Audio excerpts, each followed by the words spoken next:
This is the back of the Haveli hotel that I'm staying in Bundi. It's right on the lake.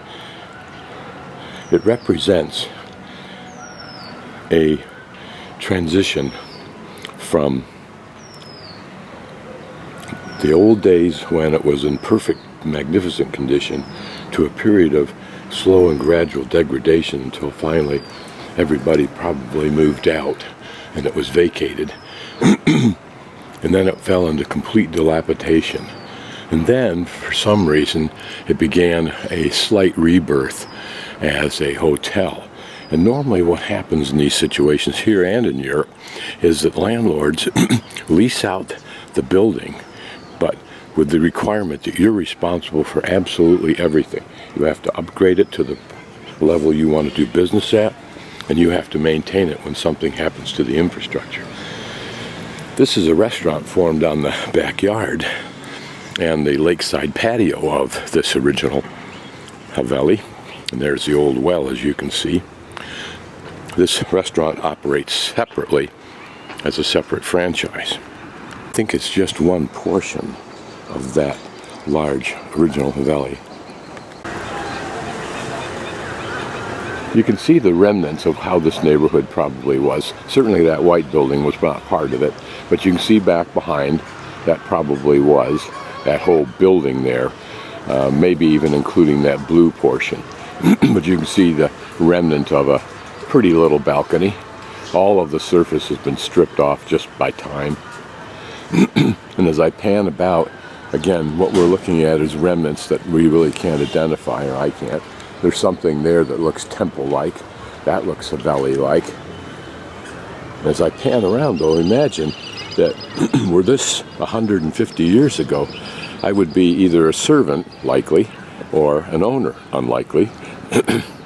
And I and my friends would occupy this lake as our special private refuge. And it would be a center for our wealth and our religion and our culture at the very top. That big truck going up that long road by this lake makes one heck of a noise, because the roads are the worst roads I've seen in all of India so far, here in Bundi, at least coming from the railroad station to here. Even one of the main drags going through the main marketplace, half the road was torn up, the other half was a remainder of a lane, and then the center part was torn up, and none of it looked like it was in progress. Last night, in a very atmospheric evening, one of those trucks went up, and that's all you could hear was that clanging, because everything else in the way of noise had shut down, apparently. Just to orientate ourselves, you can see where the guest house is. The guest house is just between those two trees on the right, and this is a park that's shown. It's a pretty park. And here another part of the park is large fields for soccer and so forth. And we'll walk a little bit around and then come back down to orientate ourselves, as my hostel person told me I could, and get a better view of this lake. Everybody gets to eat.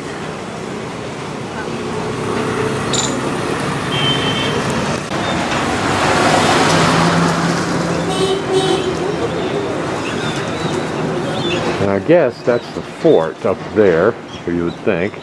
We'll be going up there, and also to a palace. You can see those on the map. Whether the palace is that first one, that's the largest rectangle, and the fortress is the part up somewhere else, I don't know. Not far from my hostel, another restaurant or hostel that's been re-embellished. How much it reflects the past, don't know. My hostel's down there on the left. Another cat burglar that looks a lot like a monkey. And the remains of some of the Havelis that once reigned here. This is the palace. And the fort is apparently around to the right somewhere. And here we'll pass through an old gate. Doubtful that this is an original painting, but at least it's a lovely re-embellishment. smell of raw sewage pervades here. So just beyond this gateway that I'm standing on, it's kind of interesting because there's a collection of what look like small, modest homes that still reflect the Haveli idea. Interesting old mosque, pretty much looks abandoned. Not mosque, but temple, excuse me. Some kind of celebration wagon, I assume, that's designed to make one hell of a lot of noise. Pretty little shrine. You normally don't see them embellished that nicely.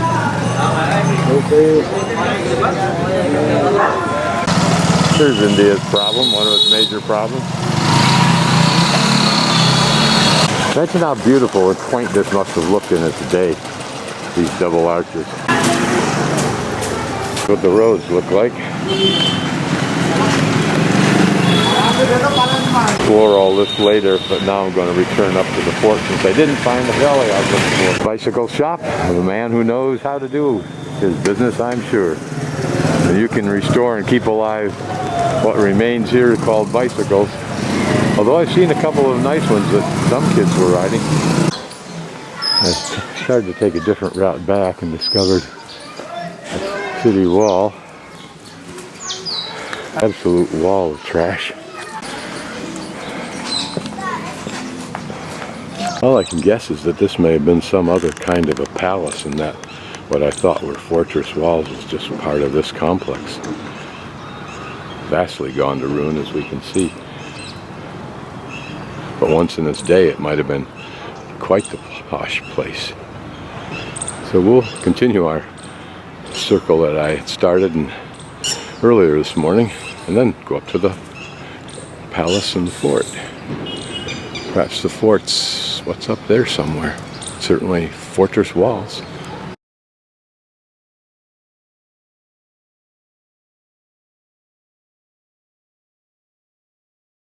Just outside the Chitrashala Bundi,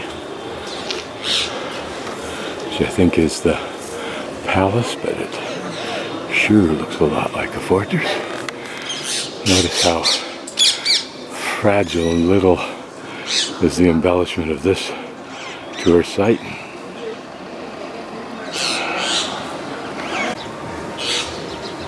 Notice these doors. Actually, while they use big beams, they're fairly weak doors, and they only have the hint of anything that would stop an elephant, including the entire door. Here you must use your imagination because nothing much is here, and what is here has simply been quickly whitewashed in a horrible looking yellow color.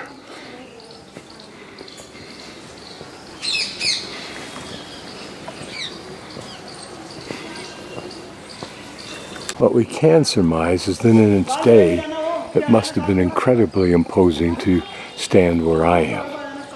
A huge edifice.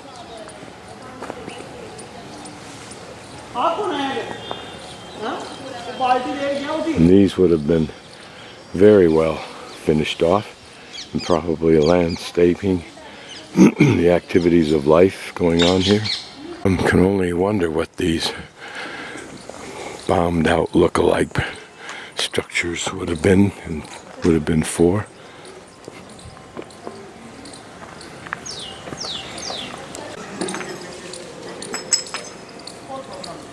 Notice that there wasn't much extra room down in here. This was all built up, it appears. So much so that video there, that shot, looks like pictures of bombed out European cities, Second World War.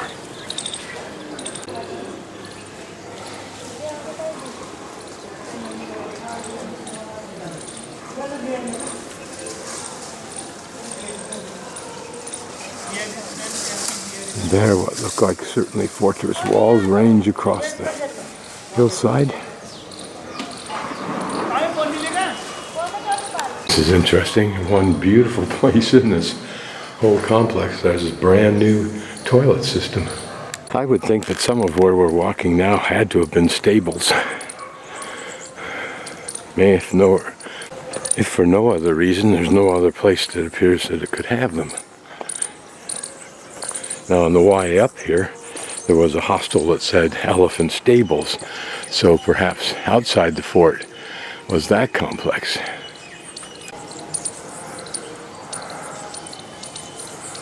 But as imposing as some of the places we've seen, not quite, but it could have been. Again, the fortress walls range off across and higher than much of the palace, which is interesting. You wonder what the point of this was.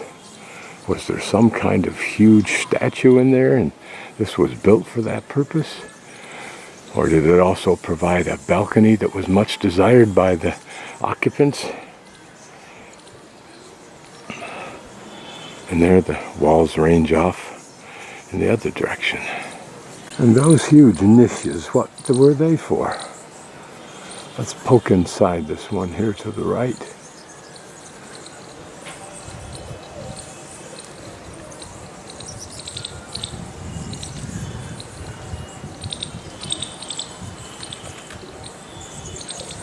Not much. Trying to find the prettiest section to look at.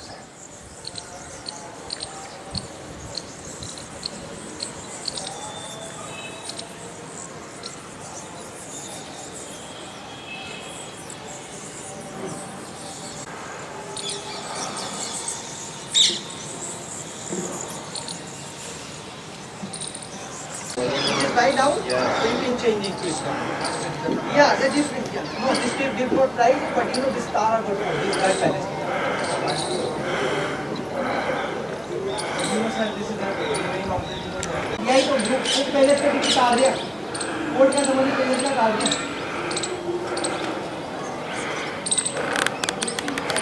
Imagine that wall embellished beautifully.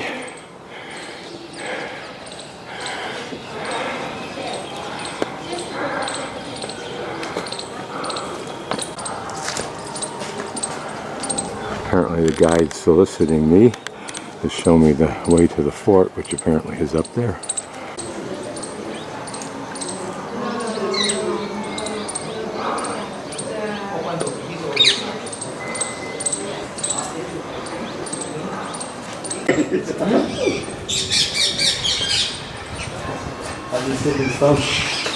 ये क्या चाह रहा है?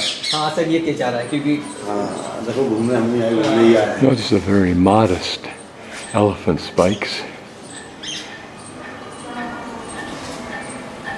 Notice that this door was further carved. No big surprise. This looks like brass.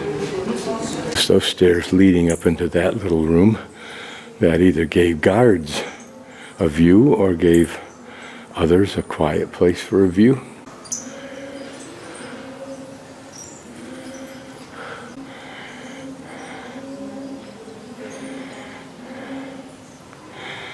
My guess is that the plan was to evacuate the palace and scoot on up to the fort. Here looks like a section where something has been retained, but you can see how that wall actually is. Rock covered with a thick layer of plaster, covered with a thin layer of paintable plaster, and even attempts at restoration. A few remaining trinkets that have not been stolen. See the wearing on the stones? Can you imagine the different peoples that wore that down?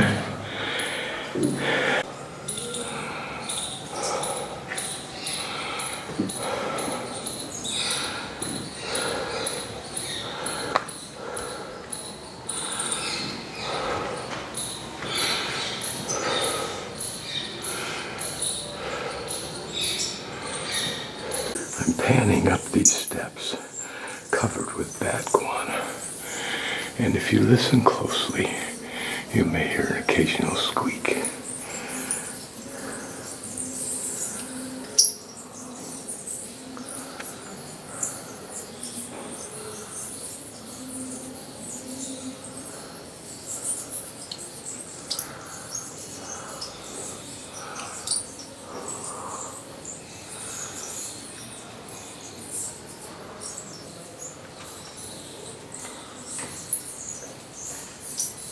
Now we're up on the second floor where the Grand Mucky Muck would sit when you entered through here.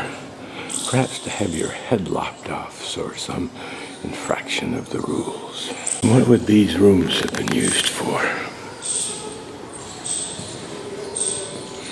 This is probably a site for banquets also. We enter into this one.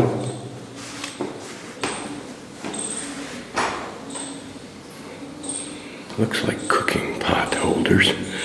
So maybe there was a fire under here. That would have been deadly. Or maybe it just contained pots. There's a single bat that doesn't like to hang out with everybody else. Here's a room with some paintings in them. Whether they are original or not, I don't know. I doubt it. Well, in my snide arrogance, I was wrong. The seat does not face the entrance. It faces the other way.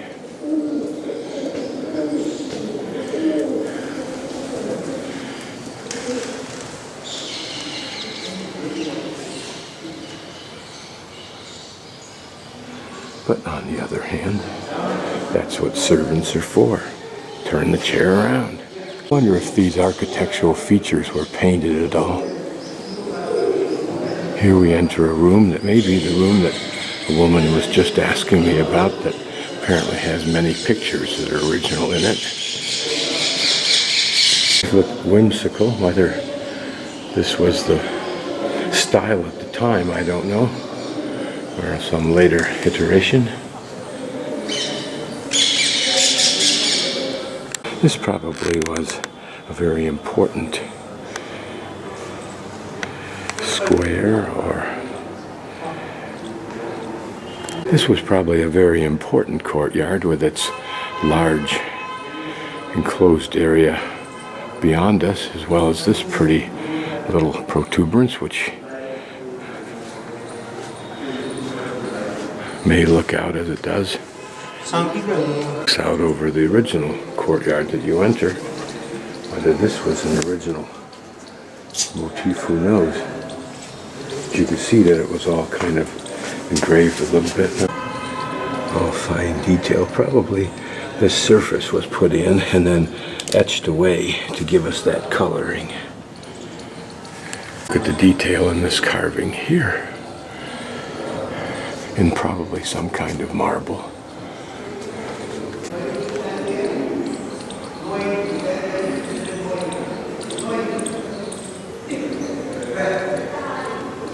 Some other additional embellishment. It probably would have been painted very Muslim looking, and ironically. Here's some elephant sculptures made out of something different, either that or painted black intentionally.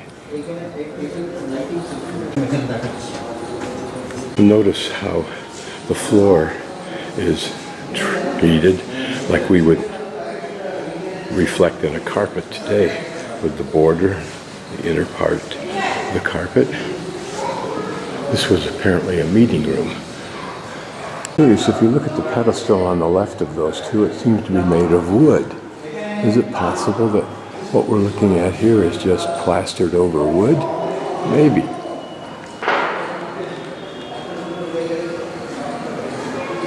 Notice this triangular shape, more spear-like in this instance, but could it be a reflection of that similar motif on some of the temples? Here the motif is carried in with sculptured elephants there. What this room is for, who knows? And they're relief elephants at the top, but niches that are black and had pictures in them. Let's see if we can see some. Just the remnants. Best they leave these alone till the archaeologists someday can restore them, hopefully. Guess is that this was a little shrine room off the meeting room, which would be appropriate for infiltration of air. Doesn't look to be wood up there. That up there where there's a little hole at the top looks like what's underneath is black. Is it painted? Could it be something that's actually black? See, there's something that covers this here a little bit, but what's underneath is black. This black elephant motif's carried on throughout.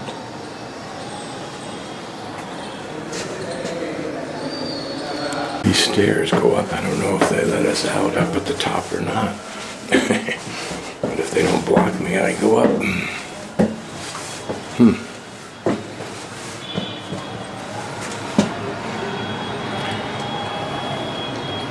Well, they do block us for our safety, of course. But imagine this idea on a Western or Southwestern style house. Of course, we're on the roof in a small patio, for lack of a better term. Notice some interesting old remnant of detail there. Looks like goblets. And then this sculpted motif here. And as I look at it, it does resemble in a solid form what these are in an open form, doesn't it? Pretty little water feature. So perhaps another meeting room, but maybe one for more special occasions or family or whatever.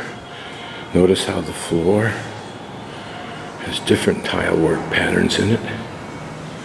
Almost an allusion to the mosaics of the Romans. But how beautifully this room must have looked in its day. Again, the elephants carried through. It just looks all to be marble. And notice that looks like a piece of glass up there to give a little bit of shine. Including on the ceiling, it's mirrored.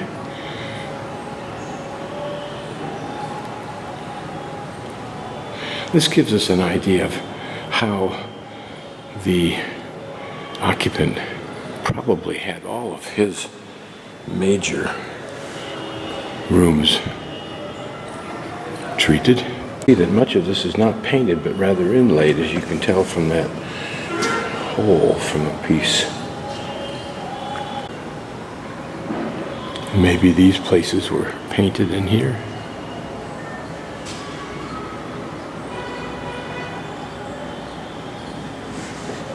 How rich it must have looked.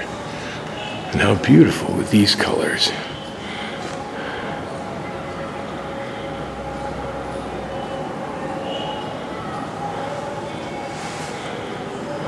Now we see people, and they're two men, it appears to be. Perhaps it reflects a meeting of some sort. And these hooks to hold what air was held. Here the elephants are white. What does that tell us?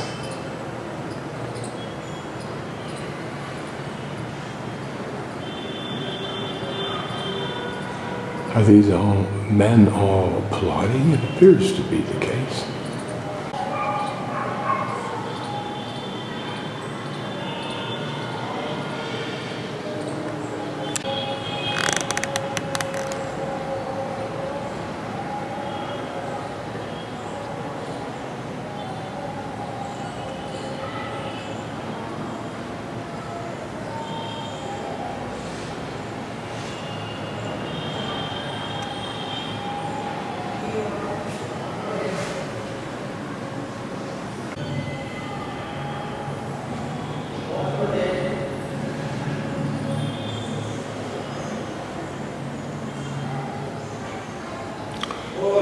Perhaps a great procession. But notice the carts there that are being hauled by an elephant. Isn't that interesting? Are those British soldiers? Soldiers of different divisions, different militaries? What are these tall devices? Here the camel corps on the left, and the cavalry on the right, and to the far right, some elephants, like tanks. They carry through with this black motif. I wonder what effect comes from this design, this three-dimensional design, in water. There were little fountains about also. That's interesting. Now we're in the meeting room. And how much of this is original In color, I don't know. Certainly the architectural design remains, including a hint of the floor. Actually, he said this was for dancing, so that's interesting.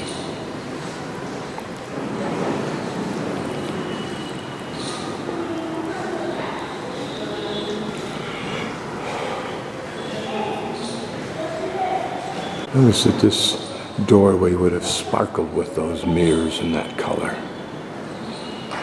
And perhaps that ivory or whatever it is that embedded in that door.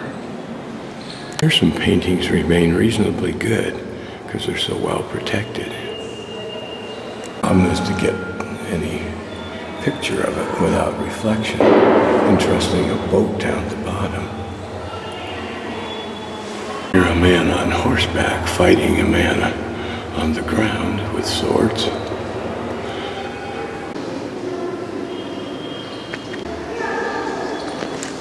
And a beautiful doorway. Looks like thin sheets of ivory. Some pretty detail. Now we'll go over closer and look with a telephoto at underneath that element there, because there's still some color there.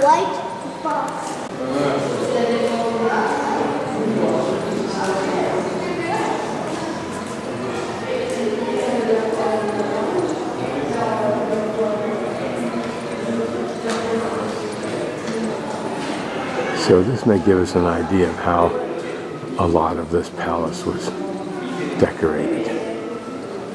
Notice how it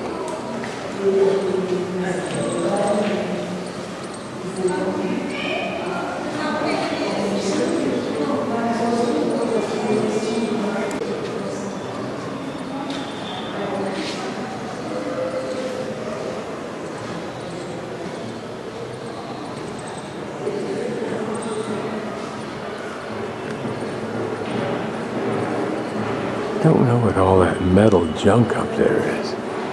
Whether it was something stored or I don't know.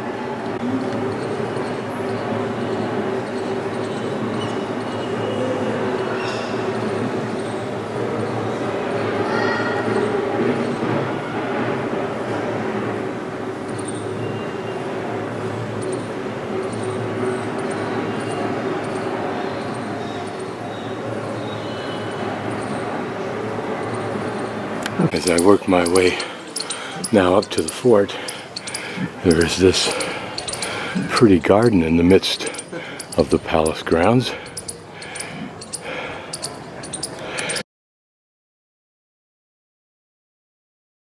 But what we did today was we started here at my guest house, went up and looked at the palace, skipped the fort, and then came down here and went into this stepwell, and then came down through the bazaar area and to this stepwell here, then over to this one, which is actually a stepwell, then to this one, and now I'll walk down here a ways and pick up this road and follow it back up into this area. To the left is where my guest house is, and up there of course is where the fortress is. I decided not to visit the fortress. I don't feel like climbing all the way up to the top of that to see another pile of rocks again. So I'm going to just explore. And I'm looking for one of three Baoris or stepwells. It's interesting that as tawdry and as messy as the city is, they seem to take care of the temples here. Here's an old Haveli area that has more blue in it than I saw in Jodhpur that was supposed to be the blue city. I wonder what the fascination is with the blue color. Religious, no doubt. Here are some more graphic from an older Haveli. Well, no, the Haveli's older, but the graphics are certainly older. Here at this intersection, a little collection of nicely painted homes. This one particularly so, even on the inside.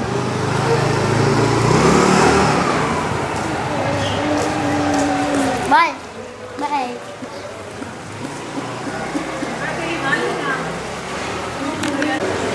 That calf's getting the real treatment. Mom's enjoying it, and the little kid is having some fun with it.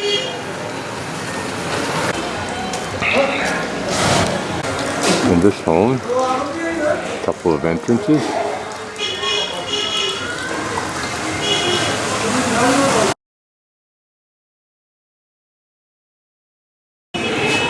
So I found this Baori. Hello. Well, so she opened the door, so I'll go down in here. I'll pay a little bit for it, but that's fine. It's interesting because it has as much of the look of a shrine, which of course it probably also is, as it does a Baori. It looks like, as I negotiate down here through the pigeon shit, that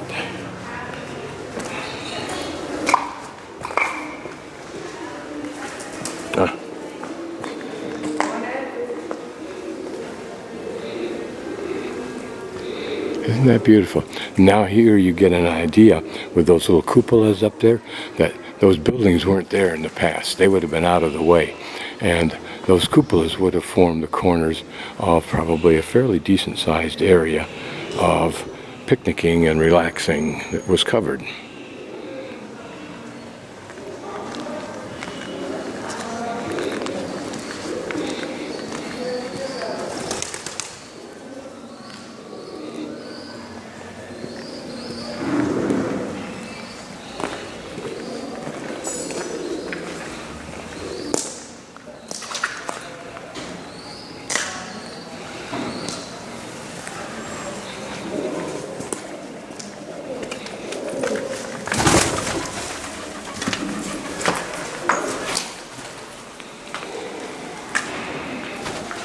So here we're in the inner part, me and the pigeons, which probably can't figure out how to get out of here because it's covered with this metal grate screen.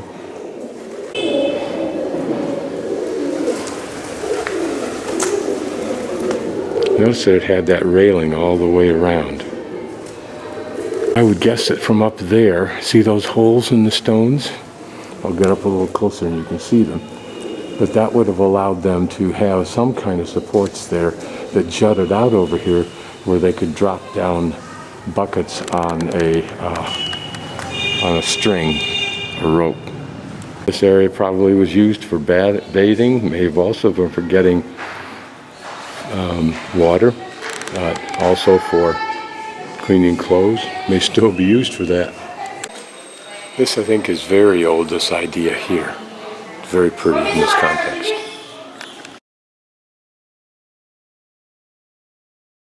I'm walking from that direction past this old Haveli. Now, we can lament the fact that they just painted this thing over red and painted it over blue. But sometimes, as with old furniture that gets painted, because it's felt either throw it away or paint it because it's too old and crummy looking. Manner of speaking, it does preserve it until some later time when someone restores it. Here, her little herd of cows getting fed by that lady from her house. Someone asked me for a photo. Namaste. Yeah, namaste, namaste. Whether this is a shrine or not, may just be a person's home. Beautifully painted. I think it's a home. This is curious because if it's a wedding ceremony, we can't see the woman unless it's that diminutive character being carried. And that might well be a way of symbolizing her unique role. And the husband, who knows?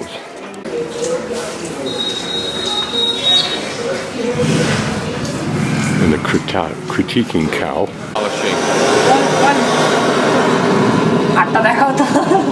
So we'll see if he does it. So apparently he's going to heat up whatever that mixture is there. The finished work. So if you've got gold or antique gold or whatever and you want it cleaned up for your wedding of your daughter, this is where you do it.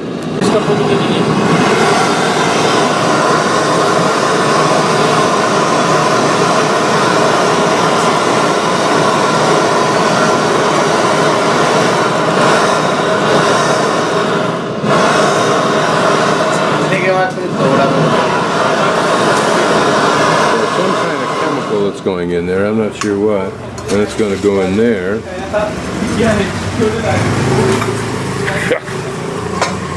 It's sulfuric acid or something like that. So there we see it, perfectly cleaned. See, these are little businesses. This man here will use this dark white, brown or blackish material, and then he just works it into that and ends up cleaning it so it'll be like this, as clean as he can get it. But every little business is a way of people surviving. Walk down that street, and that's towards the market there. I'm going to go back up this street so I can see what's here. Looking on this, which I think is goes around the neck or hangs right below the neck. This man has a silver shop, and in Asia, people invest their money more in gold and silver than they do in actual cash or anything else. I've just walked down the street, and to the right where you see these lovely areas to sit on these benches, these are silver dealers. That's some of my favorite edibles. Market Street goes across the one we're walking down. More silver dealers here. Notice there a mosque up in there. And here you shift from the silver to the other kinds of metals. So we'll take a look at that. Looking for anything to do with pots, cooking, holding water, anything like that, this is where you would get it, including the utensils. And he competes with all the people around him who have similar kinds of things, but in some degrees different. These look like cups over here. Fitters. This is probably something you put in your kitchen that's like you hang on the wall, and it allows you to store things like your utensils on that bottom, those bottom hooks, and then the shelves up above. Things that you can understand quickly as analogies in our own culture. Here are a couple of modest tabellis. Notice that pretty work, and how ironically it's been preserved because it's been painted. Excavating out this area here to build some kind of another building. So they're removing an old wall and everything else so they can cut it right straight down and start over again. So this is probably going to be somebody's shop.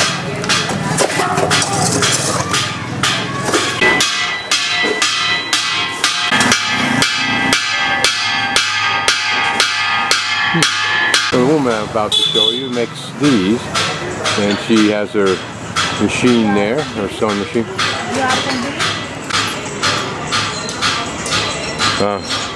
She's making that quilt stick together.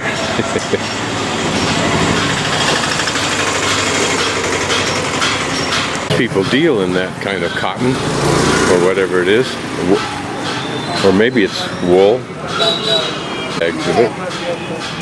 Doing the same thing, only with a much thicker something that you might put on your bed or on the floor. Before I turn around on my jaunt down this street, I wanted to get this older building. Along here sold condiments, nuts, spices, all that sort of thing. I'm not exactly sure what's being sold in this shop, but it's obvious that this man that you can see there has a long history, and these are perhaps his sons. But notice way back in there are boxes that are filled with more things that would be mysterious to me.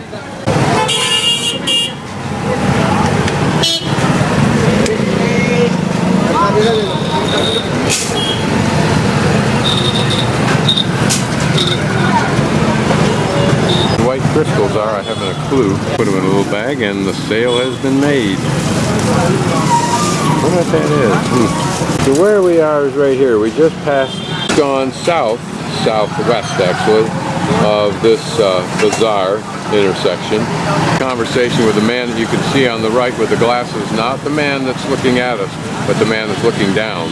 So we're going to pass through this little Shogali gate and then continue southwest slightly towards this another Baori, which I love to see. Give you a clue of the environment and how it doesn't change. It's literally a motocross run through here.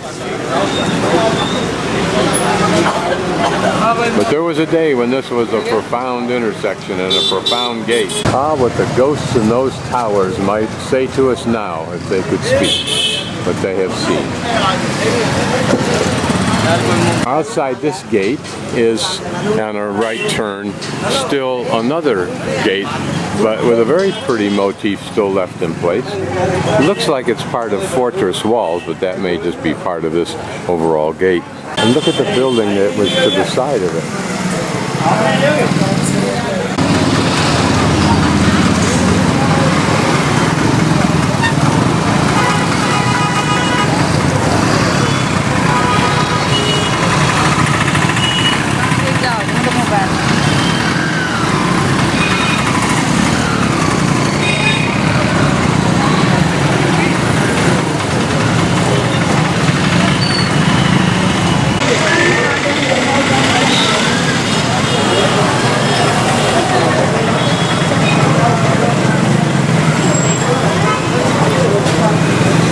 This whole area is a motocross run, it looks like. But I wonder what this is. The rest of the street, if you think the part you saw was nasty already. I've seen these before and thought they were weapons, but what you can see is that these are devices used for making these arm bracelets like the lady has on her arm there. Ah, yeah. So that's how you make these, eh? Just make it. Ah, yeah. Ah, very, yeah. Oh, different sizes, okay. So these represent different sizes. This size. Ah, I see. Big, small, small, small. Very small. Small. Yeah. Small. Good. What's interesting is I'm now at the opposite corner of the Baori. Now, how'd those guys get in there? That means I can get in there. Okay, we're in. These things are national treasures, but they're not treated that way.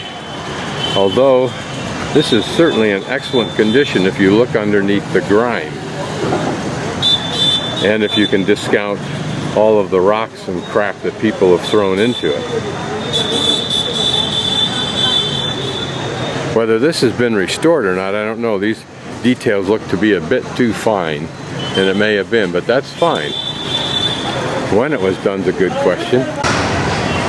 But in the day, this would have been your source of water. You would not have treated it this shabbily. And notice that this balcony would have been where most people got their water if they had no reason to walk all the way down. I'd be wrong about that because I can't see any way that you could climb up onto this. I'm not sure that it was designed to do that. So maybe all they held was flags. Can you imagine on a busy day, a wash day, a water day, women in their colorful saris dotting these steps as they walk down, perched on some of these ledges or at the base of those steps, doing their laundry.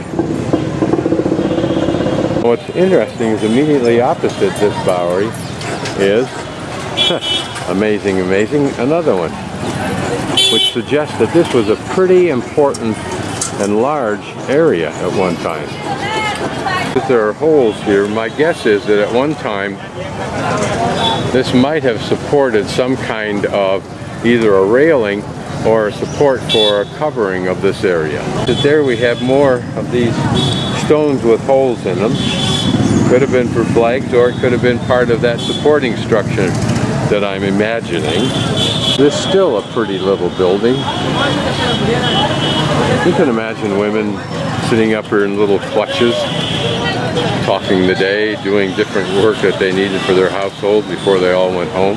These men are playing a game. They scratched out a little board and they're using stones in some fashion. You can see they throw a set of stones and then they move a stone. So who can only imagine what an arcane game this is. But universes hang in the balance.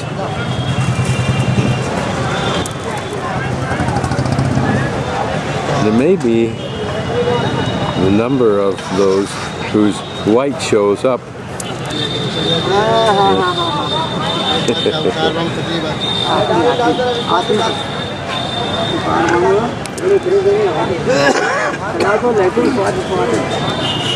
It's more fun than walking around a dusty old fort that probably hasn't been restored or made to look even halfway interesting compared to many I've seen. So this is far more fun. Using the age-old strategy of coming through this hole in the fence. Now we'll go take a look at it. It's amazing to me that there are two of these, because these were huge undertakings. I mentioned this had to be dug, even if it were just dirt, it was all dug by hand, as you've seen other construction done. But if it was rock, that means it was hammered out, chunk by chunk.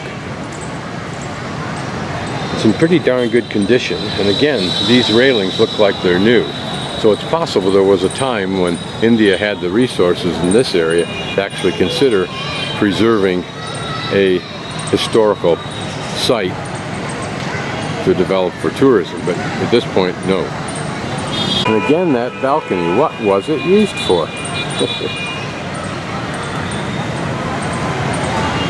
And behind it you see an archway, and that whole area back there as it is now might have been a large lawn area where people could gather.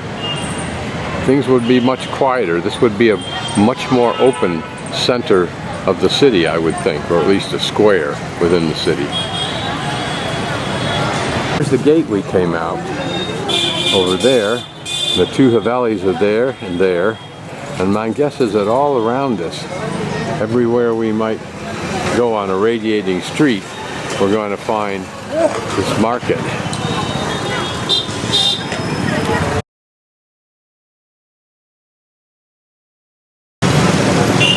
Now, it's a good thing that they're restoring this because they're great tourist attractions. They were a great cultural icon of their era. I just gotta find somebody I can bribe to get in here. So these guys probably work on it here. They're taking a little break. This is a very beautiful Baori, and we got a sense near now of how it was used for social purposes. Probably a platform up here, or at least part of it is. Wish I could get those guards close to that gate so I could bribe them. So we're not more than a half a mile away from the one that's being restored, and the other two that were just a block away from that. The temple-like structure that's here, I don't see evidence of more, but we'll see. I'm going to climb up on this so we can have our first view looking from on top here. With a very nicely carved dome above this linga, which tells us that this was a temple of some sort. And its companion, I'm not sure if there's a difference between the two, although the linga is not a linga, it's a plaque. So to that degree there is a difference.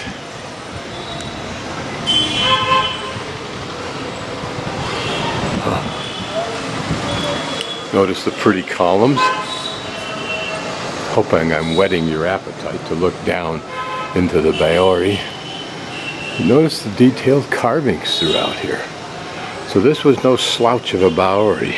And the idea of a wealthy person connecting religion with the Baori or with water is not at all unheard of. In almost all the religions I ever encounter, water plays a significant role in the symbology. Wow, again, look at that.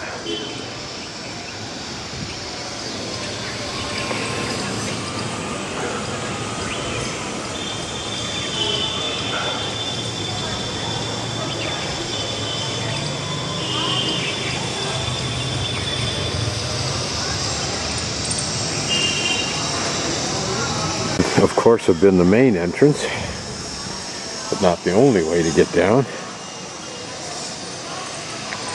We'll walk down in a few minutes. Notice that alcove up on top there. Was that another entrance from an area to the side that was for relaxing and gathering?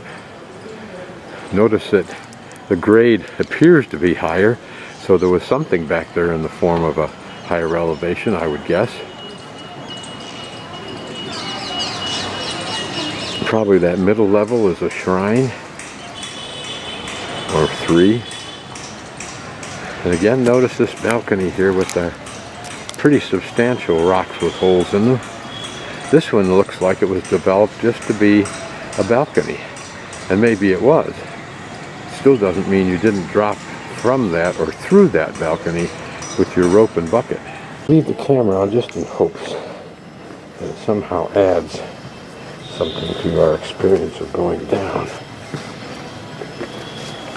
What's interesting about this part is that it's more like an amphitheater, and one can well imagine that many people sat here for some kind of ritual ceremonies, and the wealthy sat here, you can be sure, and then the peons arrayed themselves wherever they could find. What's interesting is from this level down, the amount of dirt and debris increases substantially. Is that because during the monsoon season, the water level can rise this high? It sure looks it. Look at the trash over there. Here it's just outright mud, but it looks like mud that would be deposited from standing water.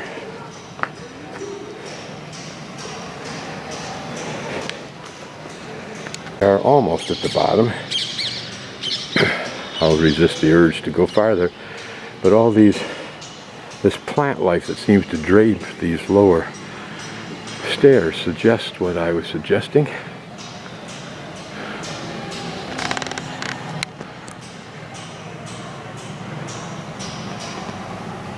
See if we can get inside that part of the building. A fairly wide ledge, in part perhaps because it services that entry and these stairs. So we'll carefully walk by the side of this. No worse than some of the places I hike in Arizona. Okay, so this is a shrine, so we won't go in there with our shoes on. Pigeons are wary. Look at these stones. Notice how there's a lower stone designed to stop the through movement of the post coming down through the upper one. Probably exterior shrine niches. I always wonder when I see things installed what they were for, what were these rings for.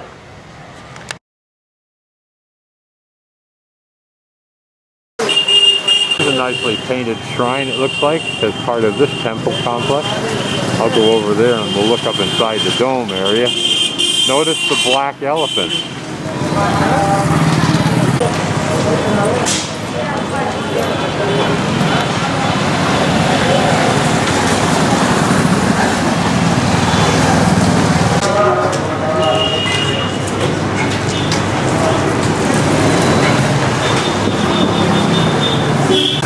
This gate I've just come through, which is Lanka Gate, and we're now out of that area of the city, and we'll go left here to find the next and last Baori.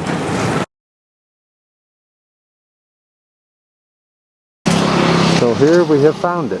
What we have just found is above my big finger, Nahar Dunki Baori, or stepwell. We've just come from over here to the left side where you see Bundi, and where I am is off the map up to the left here. This is almost a classic design, maybe even one of the earlier ones. A long trench was dug and then built up on the sides. And I think the caretaker here just ejected a guru type man who was sleeping on one of the benches. Take our shoes off because this is a holy place. Not only well maintained, but holy. But this is the way it might have actually looked. These niches would have been filled like this. We've seen this design before on temples and other kinds of places. Walk along here first and get a downward view. This is maintained by either the government and or that man. He takes considerable pride in it. The old man was using the place as a sleeping home and also to urinate in. And apparently he isn't about to leave easily.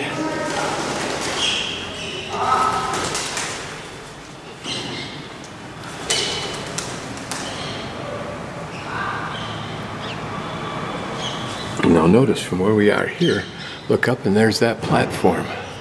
How easy it would be to have that contained just some access, some way that you could either cantilever into the center of that rectangular opening, or have boards or rock across it that would allow you to still have access through that area.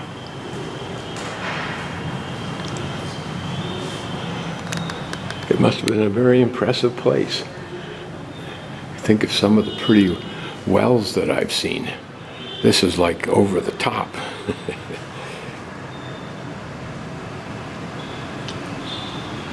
We'll go back and walk down a little bit. We're walking in bird shit, which is no surprise. I did that in Myanmar with bare feet, so after him with a stick this time.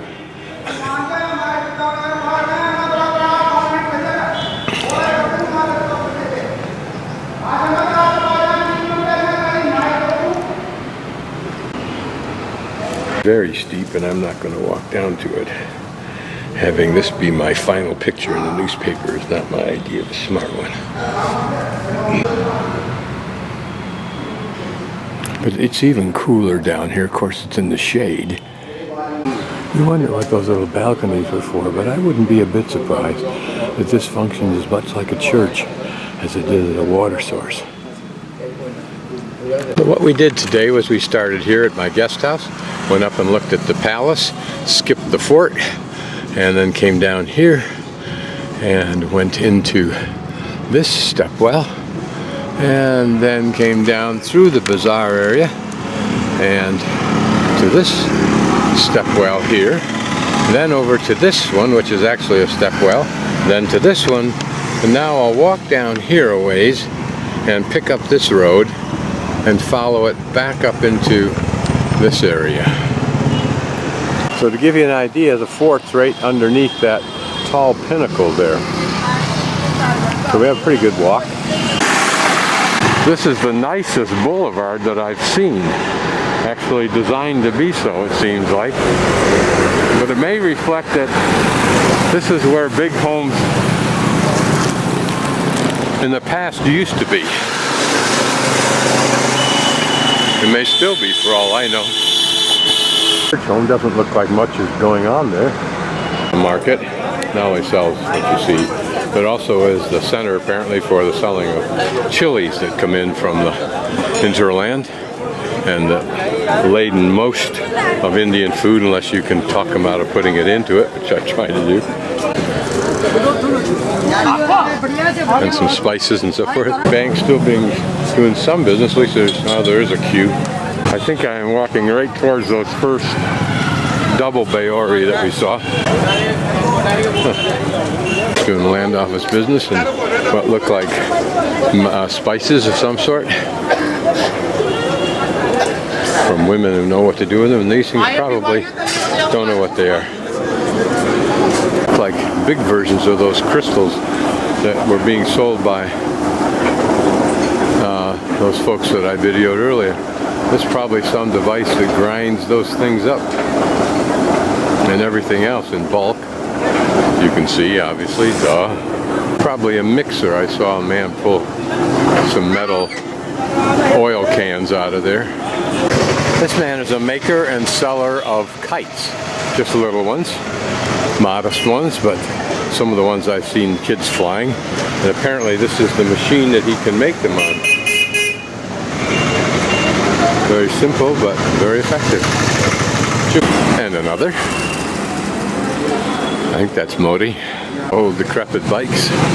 Don't look that old. One's a mountain bike. Sells musical instruments if you're into the thing, and local drums. This man sells guns. Interesting, since they don't like to kill animals. Practical entry into something on a street that sells musical instruments. This is most appropriate, isn't it? See what direction we're heading. Home.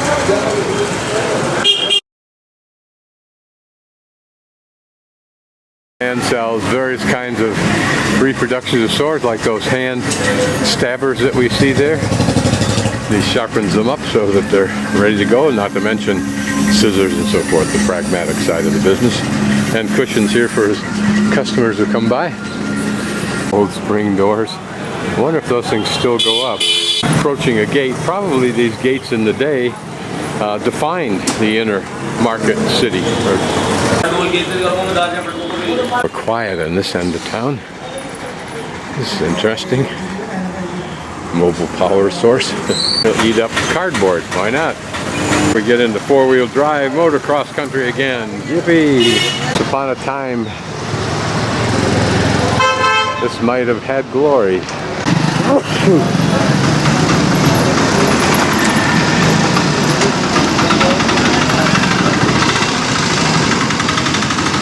In the day when this was a real symbol of a vibrant, active culture and economy, because today's culture is certainly alive and vibrant. This is actually a triple gate intersection. Just where that cow is to the right, is another small gate. What the purpose of this design was it defensive? Here a small gate may have identified a neighborhood, much like our gated communities. Walk up here and take a closer look, because it looks interesting, and it looks like these people have had a certain amount of pride in the fact that they've painted their houses. In a difficult economy, anything you do is a good thing, and a reflection of your self-worth. A little reflection of neighborhood pride.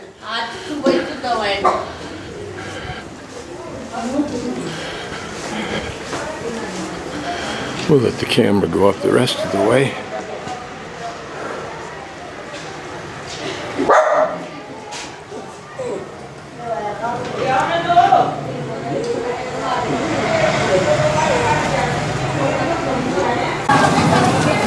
And tells me that his shop is only cotton and all handmade, presumably by he and his family and others. How many looms have we seen in the day? Notice the pit to hold his legs.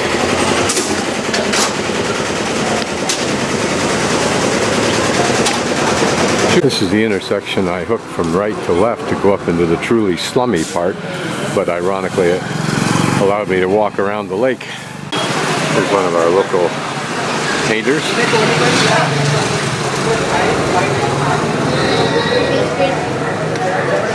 Namaste.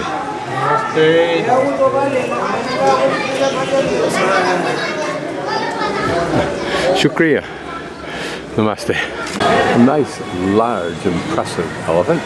Not as large as the one that we saw at the, I think it was Udaipur Palace, but impressive for just an ordinary street.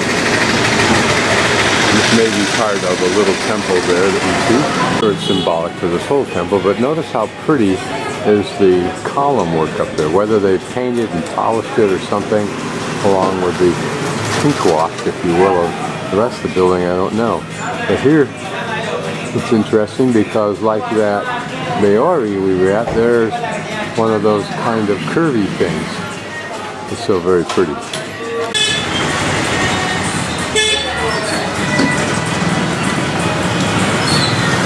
This gate not far from my hostel, on the road to my hostel, has the old doors and some pretty impressive spikes. In addition to that door, it's possible they actually engaged a few. To a Nawal Sagar, the lake in front of my restaurants and guest house. And there's some palace, long past use, full of neglect. This would have been a waterway apparently to the lake, either in or out. There, a lower wall continues. You wonder if that's all part of the fortress system. This is my guest house. It's the second from the bottom of the houses I've stayed in this India trip, and I'll show you why in a few minutes. The remodel money in this place, when they got it, went into these graphics, as it didn't go into much else, including basic plumbing. Seeing the outside now, I'll show you the inside. Modest, Belly. That would have been the meeting room over there. And I'm not sure how the rest of this would have laid out for the family. But then again, from the outside, it's a much bigger building than just this space. This is where old bicycle rickshaws go to die. Can you imagine the sweat that was poured out over the life of that thing? And for just enough money for the person to survive. He might not have even owned it. A little bit newer one there. After taking the metro station to the railroad station so I could see where it was, and then from the railroad station up to Singi something or other, which is the next stop up, I've walked from that direction down here to intersect with M1 Road, and M1 Road following this down will start me at Ajmer Gate, where we begin our Lonely Planet walking tour, if you will, of the old walled city, I think.